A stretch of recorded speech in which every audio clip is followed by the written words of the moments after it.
making commentary. Interestingly enough, the ones I've noticed that have been making the commentary are wealthy black people, making the commentary about we should not be rioting, we should not be looting, we should not be tearing up our own communities. And then there's been an argument of the other side of we should be hitting them in the pocket. We should be focusing on the blackout days where we don't spend money. But, you know, I feel like we should do both. And I feel like I support both. And I'll tell you why I support both. I support both because when you have a civil unrest like this, there are three types of people in the streets. There are the protesters, there are the rioters, and there are the looters. The protesters are there because they actually care about what is happening in the community. They want to raise their voices, and they are there strictly to protest. You have the rioters who are angry, who are anarchists, who really just want to fuck shit up, and that's what they're going to do regardless. And then you have the looters. And the looters almost exclusively are just there to do that, to loot. Now, people are like, well, what did you gain? Well, what did you get from looting?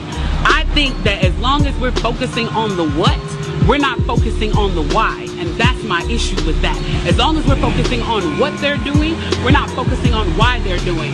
And some people are like, well, those aren't people who are legitimately angry about what's happening. Those are people who just want to get stuff. Okay, well then, let's go with that. Let's say that's what it is. Let's ask ourselves why in this country in 2020, the financial gap between poor blacks and the rest of the world is at such a distance that people feel like their only hope and only opportunity to get some of the things that we flaunt and flash in front of them all the time is to walk through a broken glass window and get it. That they are so hopeless that getting that necklace, getting that TV, getting that change, getting that bed, getting that phone, whatever it is that they're going to get, is that in that moment when the riots happen and if they present an opportunity of looting, that's their only opportunity to get it. We need to be questioning that why. Why are people that poor? Why are people that broke?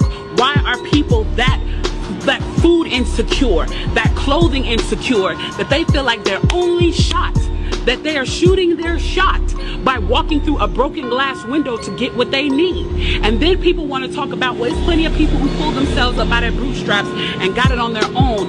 Why can't they do that? Let me explain to you something about economics in America. And I'm so glad that as a child, I got an opportunity to spend time at Push where they taught me this, is that we must never forget that economics was the reason that black people were brought to this country. We came to do the agricultural work in the South and the textile work in the North. Do you understand that? That's what we came to do. We came to do the agricultural work in the South and the textile work in the North. Now, if I right now decided that I wanted to play Monopoly with you, and for 400 rounds of playing Monopoly, I didn't allow you to have any money, I didn't allow you to have anything on the board, I didn't allow for you to have anything. And then we played another 50 rounds of Monopoly, and everything that you gained and you earned while you were playing that round of Monopoly was taken from you. That was Tulsa, that was Rosewood. Those are places where we built black economic wealth, where we were self-sufficient, where we owned our stores, where we owned our property, and they burned them to the ground. So that's 450 years. So for 400 rounds of Monopoly, you don't get to play at all. Not only do you not get to play, you have to play on the behalf of the person that you're playing against. You have to play and make money and earn wealth for them, and then you have to turn it over to them. So then for 50 years, you finally get a little bit and you're allowed to play. And every time that they don't like the way that you're playing, or that you're catching up, or that you're doing something to be self-sufficient, they burn your game. They burn your cards. They burn your Monopoly money. And then finally at the release and the onset of that, they allow you to play and they say, okay, now you catch up. Now at this point, the only way you're going to catch up in the game is if the person shares the wealth, correct? But what if every time you share the wealth, then there's psychological warfare against you to say, oh, you're an equal opportunity hire. So if I played 400 rounds of Monopoly with you and I had to play and give you every dime that I made, and then for 50 years, every time that I played, if you didn't like what I did, you got to burn it like they did in Tulsa and like they did in Rosewood, how can you win? How can you win? You can't win. The game is fixed. So when they say, why do you burn down the community? Why do you burn down your own neighborhood? It's not ours. We don't own anything. We don't own anything. Trevor Noah said it so beautifully last night. There's a social contract that we all have. That if you steal or if I steal, then the person who is the authority comes in and they fix the situation. But the person who fixes the situation is killing us. So the social contract is broken.